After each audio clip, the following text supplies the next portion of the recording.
Hi, I'm Tim. Welcome and thanks for logging on. If you love this watch, email me, tmosso@thewatchbox.com. It's in the description below. It is your purchase and pricing email question line for buying this or any watch you see on any of our platforms. Please reach out to me directly. I am tmosso@thewatchbox.com for pricing. In 2017, Bulgari launched the Octo Finnissimo automatic, and it took home the men's watch prize at the GPHG. For 2018, it expanded the Octo Finnissimo automatic line to include rose gold and what you see here, which is steel. Giving the watch more substance in the hand and on the wrist, it no longer feels quite as toy-like, and it has a very different aesthetic than the media-blasted standard titanium model. It is, however, still extraordinarily compact. 40 millimeters across, not inclusive of the crown. It's 46 millimeters from lug tip to lug tip, with a thickness measured of 5.1 millimeters. And then it has a spacing between the lugs of 30 millimeters, though you can see the contours of the lug spacing are anything but standard, so you can use either a Bulgari strap or go full custom. The watch fits easily on my 16 centimeter circumference wrist. As you can see, it's basically as flat as my wrist hair. It'll fit underneath any kind of a cuff, and you can see well from side to side that the lugs are nowhere near the edge of my wrist, so I could recommend it for a wrist as small as 13.5 centimeters circumference. Even though it's 40 millimeters, a lady could wear this and wear it well. The watch is designed to look as integrated with its strap as it would be with its bracelet, which is why you have this broad spacing and then a progressive tapering down towards the perforations and the buckle. The buckle, like the case, is media-blasted steel, flashed with no fewer than 3 different precious metals. We'll talk about that in a moment.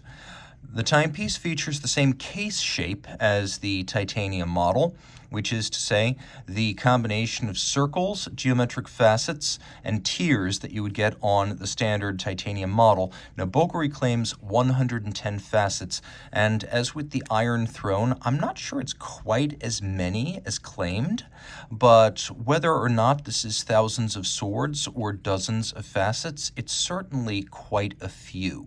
And depending on how you count, you might be able to get to 110. So I'm going to press the I believe button. We have a push-down crown, conventional case back, 30-meter water resistance. The crown features double row knurling and then a ceramic cabochon that is black ceramic in there.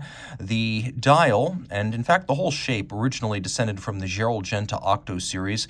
Under Fabrizio Buonamassa, the designer behind this series, it became a thin, fine platform for world premieres and record-setting thin watches in the last couple of years. So Bulgari has definitely made this shape their own. It still features a combination of geometry that is based on angles and then circles and arcs, and nowhere is that more evident than the outer bezel and the inner bezel. Now, the dial is also media blasted and matte with lacquered indices and bi-Arabic numerals.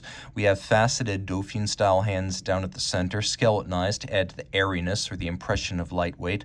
We have a little off-centered running seconds. Now, about this case. It's steel, but you know that steel doesn't look like this. What you're actually looking at is the coatings. So the core is steel, but it's actually flashed with palladium and a bit of gold before finally being rhodium coated to give it this silvery flash that you see right here. So you're actually looking at steel, palladium, gold, and rhodium layered on the base. Taking a look at the reverse side, impressively, this movement crafted for the case.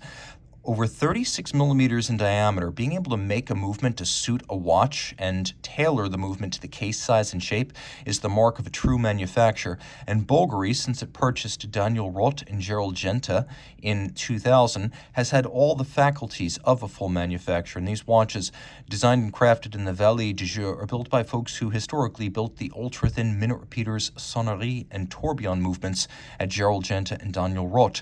Now, taking a quick look at the tech specs here, it's impressive. 60 hours of power reserve despite the thin profile. The movement's only 2.24 millimeters thick and again over 36 in diameter. You have a ceramic ball bearing attached to a platinum micro rotor to keep the case back vista open and the watch thin while still giving you the convenience of automatic winding. That platinum rotor with the ceramic bearings makes for the most efficient winding possible. All this beats away at 21,600 vibrations per hour. It pivots on 36 joules, and you can see a dual anchored balance bridge is used both to brace the balance better against shock as well as to stiffen up the overall movement because it is so thin to begin with. Finish, as with Audemars Piguet, Jaeger LeCoultre, Zenith, Glasuta Original, a combination of manual and mechanical, with the most impressive aspects being the engine turning on the base plate, which is particularly neat and evenly overlapping. And then we've got a handsome bevel on the bridges. And you can see that that bevel is rounded and mirrored. I'm not sure whether as of 2023 they're still made with this degree of care. There have been some changes to the bridges in the architecture sense, but this older model seems to exhibit a lot of the features that I thought were standouts of finish and architecture on the original version. We also have stripes across the bridges and black polished screw heads with satination on the wheels where you can see them. And again, 3 ATM water resistant. A lot of times ultra-thin watches are only possible because tricks are played and compromises are made, like building the movement into the case back. Not necessary here. This watch is usable for everyday comfort, wear, and timekeeping. Reach out to Team Mosso at thewatchbox.com for pricing.